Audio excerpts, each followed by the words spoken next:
Bonjour. Bonjour. Alors on est où ici exactement? On est à Frolicsburg, dans les cantons de l'Est, au verger au cœur de la pomme.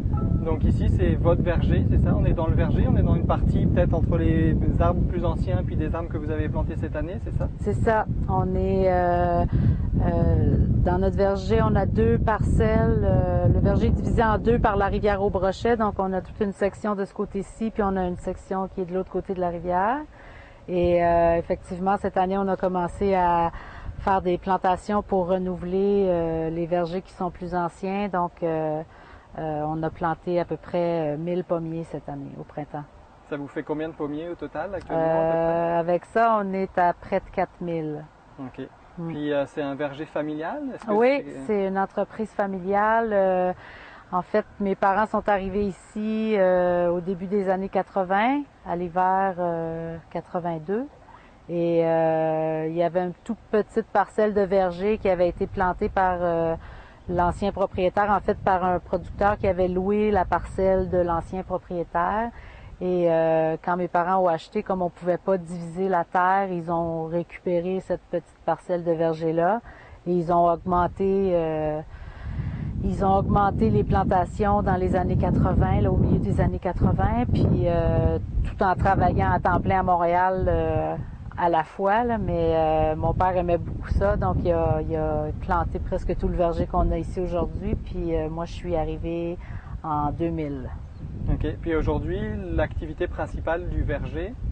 Ben, c'est la production de pommes et la transformation. Donc, au début des années 90, mes parents ont commencé une vinaigrerie artisanale. Donc, ils se sont mis à produire un vinaigre de cidre à l'ancienne avec une partie des pommes de transformation qui étaient produites ici, là, donc pour apporter une valeur ajoutée à cette pomme-là.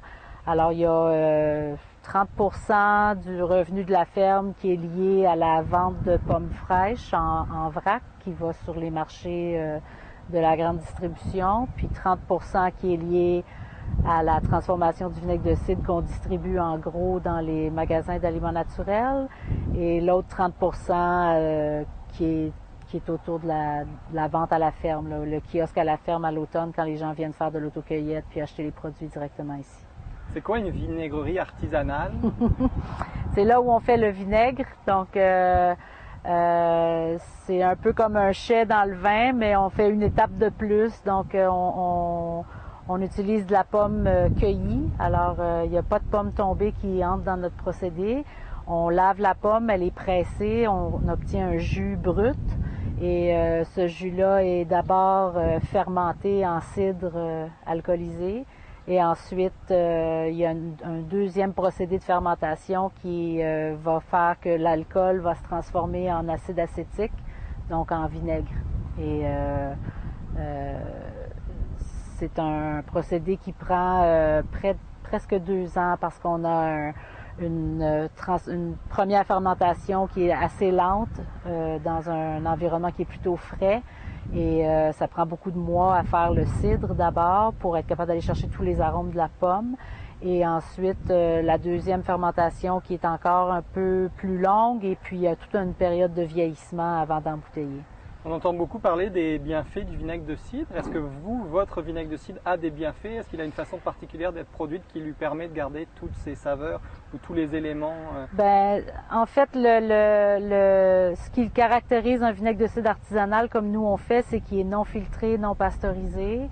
Et donc, sans la pasteurisation, il n'est pas chauffé. Donc, effectivement, il va conserver tous les bienfaits de la pomme, en fait. C'est tout ce qui est dans la pomme qui devient concentré dans le vinaigre. Il y a beaucoup de sels minéraux, le potassium, ces choses-là.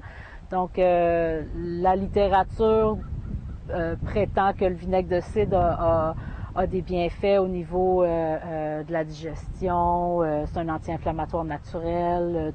Donc, toutes ces choses-là, c'est des choses qu'on va retrouver dans un vinaigre artisanal comme on le fait nous. Et vous êtes obligé donc de fabriquer du cidre. Est-ce que ce cidre aujourd'hui vous le commercialisez ou c'est vraiment juste pour la transformation? Non, c'est seulement pour le vinaigre. Ouais. Okay. Donc on fabrique. Le processus se fait en fait de façon en continu, là. Donc le sucre va toujours d'abord se transformer en alcool. Donc c'est ce qu'on appelle le cidre. Puis ensuite, la fermentation va se poursuivre avec une deuxième, c'est une bactérie amie, comme un peu pour le yogourt, l'acétobactère, qui, elle, va transformer l'alcool en acide acétique. Donc, on laisse le processus se faire plus loin. Si on faisait que du cidre, il faudrait le faire dans un autre environnement complètement parce que l'acétobactère viendrait contaminer l'alcool assez rapidement, là. OK. Vous faites aussi des produits transformés, c'est ça? C'est Ouais. quoi vos produits qui sont le plus connus? On a toute une gamme de petits pots qu'on appelle communément ici, qu'on a commencé à faire principalement pour approvisionner le kiosque à la ferme à l'automne. Et quand moi je suis revenue sur la ferme à temps plein, ben, on a commencé à les commercialiser à l'extérieur de la ferme. Donc on s'est équipé de toute une cuisine commerciale pour être capable de vendre à l'extérieur de la ferme. Et c'est principalement des produits à base de pommes, surtout dans le sucré beurre de pomme, on fait un beurre de pomme à la vanille qui se vend assez bien.